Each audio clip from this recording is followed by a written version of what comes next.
Okay, another way that we use relevant costing information is to decide whether we should accept a special order problem. Now, a special order is if I have, say, excess capacity in my manufacturing facility, and someone comes to me and says that they want to purchase some units of product from me, and I have that excess capacity, how do I know whether, but they want to buy it at a reduced price, how would I know whether or not it's worth it for me to sell it to them? And the answer typically is that we need to figure out, based on relevant cost, that is my price point okay? Is that a good price point? Based on my relevant cost. So I'm going to take the relevant costs and make sure and compare that to the price to make sure I'm making money. There is another large assumption we work off here. We work off an assumption that the individual buying this product isn't going to flood the market or be in an area where they're going to compete with my other customers where it could cause those headaches. So there is kind of a large assumption there. There would be a bad situation if I all of a sudden started selling my product for 20% less to an individual when everybody else, all my other customers were getting it for 20% more.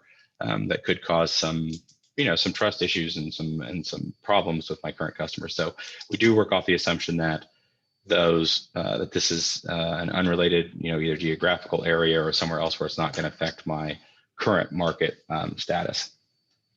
So, for example, it says Harrison Ford Company has been approached by a new customer with an offer to purchase 10,000 units of its model IJ5 at a price of $5 each. The new customer is geographically separated from the company's other customers, and existing sales would not be affected. So that's an important statement there. Harrison normally produces 75,000 units of IJ5 per year, but this year only plans to produce and sell 60,000. The normal selling price is $12 per unit. So the unit cost information is as follows. So we have direct materials cost, direct labor, variable overhead, and fixed overhead, and we have a total cost per unit. And it says here, fixed overhead will not be affected by whether or not the special order is accepted, which means that kind of nixes the cost relevancy there. So effectively, what I can do is I can say, okay, what are my relevant costs per unit? My relevant cost per unit, I'm still going to have to spend the money on my direct materials. I'm still going to have to spend the money on my direct labor, and I'm still going to have to spend the money on my variable overhead. So those are my relevant costs. And then I also need to label what are my relevant benefits. In this case, that'd be the selling price, and the selling price they offer is $5, which obviously is substantially lower than 12. So $5 each is the relevant benefit to the selling. I'm sorry, that's a selling price, which is a relevant benefit for us.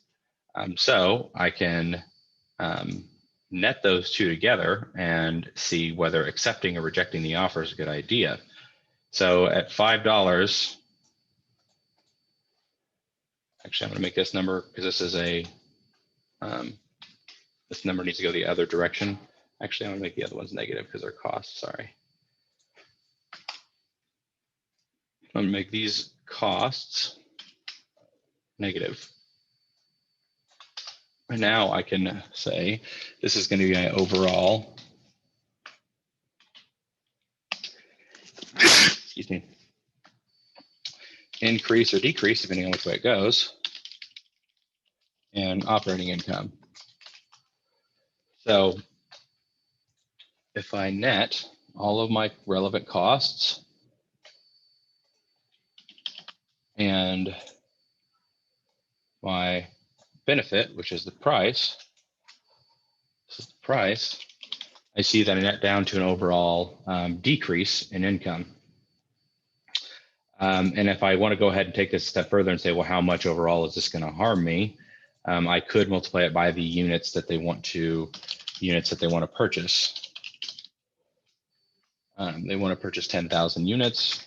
So the total decrease in net income is going to be 7,000. This is going to be a decrease in net income of $7,500 because, and I'm only using relevant costs and only relevant benefits to show that I would reject this order. I would say no, because it is going to cause me to lose money.